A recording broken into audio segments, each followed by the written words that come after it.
Hello students, कैसे हैं आप लोग। हमारे यूट्यूब चैनल मॉडर्न आईटी में आप सभी का स्वागत है। तो चलिए वीडियो को शुरू करते हैं। आज का हमारा टॉपिक बहुत ही बढ़िया है। तो आज का हमारा टॉपिक होने वाला है आईटीआई इलेक्ट्रीशियन फर्स्ट ईयर का, जो कि एग्ज़ाम से रिलेटेड इम्पॉर्टेंट क्वेश्चंस हैं। तो बिना स्किप किए पूरा वीडियो देखिए। चलिए, पहला क्वेश्चन है, सबसे दुर्बल प्रकृति का मूल बल है। सबसे दुर्बल प्रकृति का मूल बल है। तो इसका करेक्ट आंसर हो जाएगा, जो सबसे दुर्बल प्रकृति का मूल बल होता है वो कौन सा होता है? गुरुत्वीय बल। कौन सा बल? गुरुत्वीय बल। तीसरा नंबर बिल्कुल करेक्ट आंसर है। ठीक है, चलिए अगले क्वेश्चन की तरफ बढ़ते हैं। अगला क्वेश्चन है, निम्न में से किन राशियों की बीमाएं समान होती हैं? निम्न में से किन राशियों की बीमाएं समान होती है? ऐसी कौन सी राशि जिसकी बीमा जो होती है वो समान होती है? दाब, प्रतिबल, प्रत्यास्था, गुणांक। कौन सी राशि? दाब, प्रतिबल और प्रत्यास्था गुणांक। ठीक है, चौथा नंबर बिल्कुल करेक्ट आंसर है। अगले क्वेश्चन की तरफ बढ़ते हैं। समय का सबसे छोटा मात्रक क्या होता है? समय का सबसे छोटा मात्रक क्या होता है? तो समय का सबसे छोटा मात्रक माइक्रो सेकेंड होता है। क्या होता है? Micro second. दूसरा नंबर बिल्कुल करेक्ट आंसर है। समय का सबसे छोटा मात्रक माइक्रो सेकेंड होता है। अगला क्वेश्चन, कोबाल्ट 60 आमतौर पर विकिरण चिकित्सा में प्रयुक्त होता है क्योंकि यह कोबाल्ट 60 आमतौर पर विकिरण चिकित्सा में प्रयुक्त होता है क्योंकि यह क्या? क्योंकि यह गामा किरणों से बना हुआ होता है। तीसरा नंबर बिल्कुल करेक्ट आंसर है। गामा किरणों से बना हुआ होता है, इसीलिए इसका उपयोग चिकित्सा में किया जाता है। ठीक है, चलिए अल्ट्रासाउंड करने के लिए। अगला क्वेश्चन है, ब्रीडर रिएक्टर में ईंधन के रूप में प्रयुक्त किया जाता है। ब्रीडर रिएक्टर में ईंधन के रूप में प्रयुक्त किया जाता है। क्या प्रयुक्त किया जाता है? प्लूटोनियम। क्या? प्लूटोनियम। ब्रीडर में रिएक्टर में ईंधन के रूप में प्लूटोनियम को उपयोग में लिया जाता है। दूसरा नंबर क्वेश्चन का आंसर बिल्कुल करेक्ट है। चलिए अगले क्वेश्चन की तरफ बढ़ते हैं। अगला क्वेश्चन है, नाभिकीय रिएक्टरों में ऊर्जा उत्पन्न होती है। नाभिकीय रिएक्टरों में ऊर्जा उत्पन्न होती है नियंत्रित विखंडन द्वारा। नियंत्रित विखंडन द्वारा। तीसरा ऑप्शन बिल्कुल करेक्ट है। नियंत्रित विखंडन द्वारा नाभिकीय रिएक्टरों में ऊर्जा जो होती है ना वो उत्पन्न होती है। किसके कारण? नियंत्रित विखंडन द्वारा। चलिए अगला क्वेश्चन देखते हैं।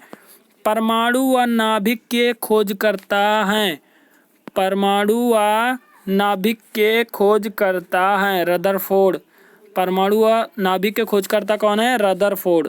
चलिए अगले क्वेश्चन की तरफ बढ़ते हैं। सबसे पहले खोजा गया रेडियो एक्टिव पदार्थ था। सबसे पहले खोजा गया रेडियो एक्टिव पदार्थ था। कौन सा पदार्थ था? यूरेनियम। यूरेनियम जो है सबसे पहले खोजा गया रेडियो एक्टिव पदार्थ था। ठीक है, चलिए अगले क्वेश्चन की तरफ बढ़ते हैं।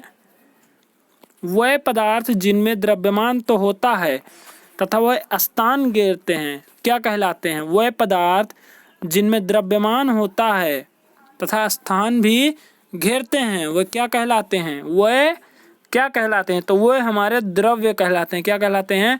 द्रव्य। चलिए अगले क्वेश्चन की तरफ बढ़ते हैं। अगला क्वेश्चन है, परमाणु भट्टी में ईंधन के रूप में कौन से समस्थानिक का उपयोग करते हैं?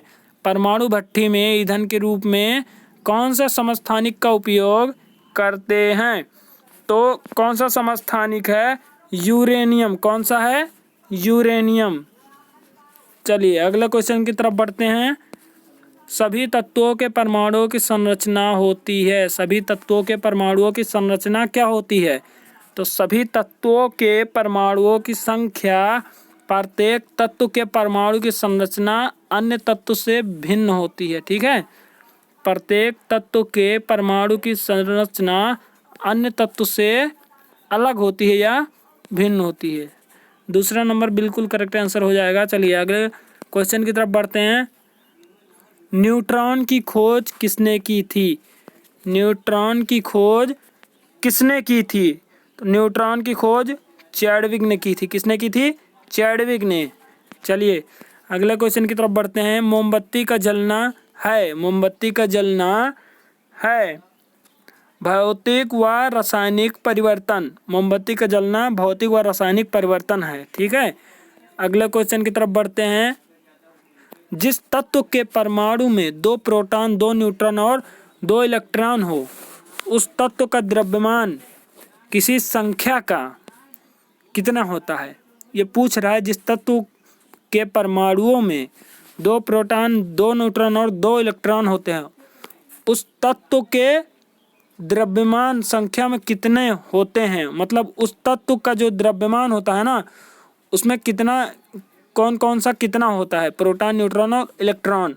तो इसका करेक्ट आंसर हमारा हो जाएगा 4 होंगे। कितने? 4 होंगे। जिस तत्व के परमाणु में 2 प्रोटॉन 2 न्यूट्रॉन और 2 इलेक्ट्रॉन हो, उस तत्व का द्रव्यमान संख्या कितना होगा पूछ रहा है। तो उस तत्व का द्रव्यमान संख्या 4 होगा। दूसरा नंबर बिल्कुल करेक्ट आंसर है। अगला है नाभिक का आकार है। नाभिक का आकार है। तो नाभिक का आकार क्या होता है? सबको पता है, मैंने बताया है एक बार। तो नाभिक का आकार 10 के पावर -15 मीटर होता है। नाभिक का आकार कितना होता है? 10 के पावर -15 मीटर। चलिए अगले क्वेश्चन की तरफ बढ़ते हैं।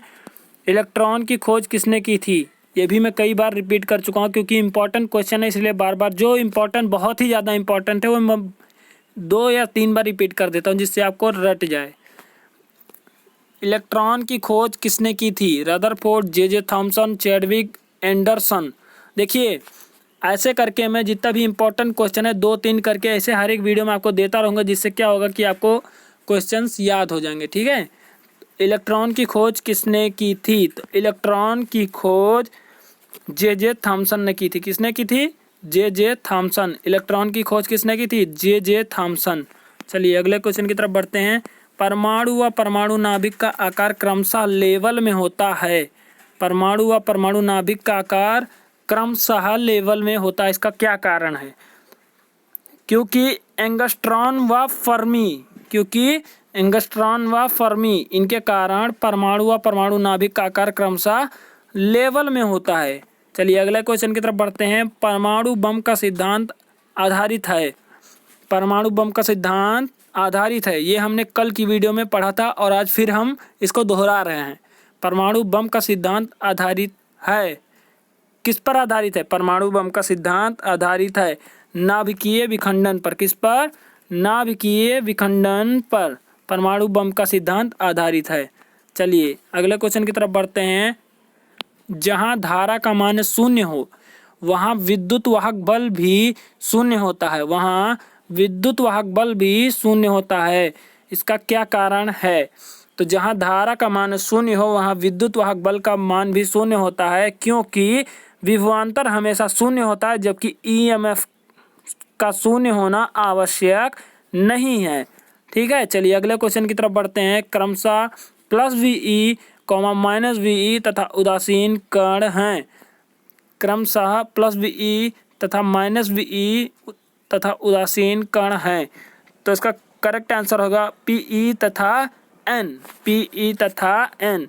तो हमारा तीसरा नंबर बिल्कुल करेक्ट आंसर हो जाएगा। चलिए इसी के साथ आज की वीडियो को हम करते हैं ख़त्म। 20 क्वेश्चन की वीडियो थी। अगर आज की वीडियो अच्छी लगी हो तो लाइक कर दीजिए और एक अच्छा सा प्यारा सा कमेंट कर दीजिए। चलिए मिलते हैं फिर नेक्स्ट वीडियो में।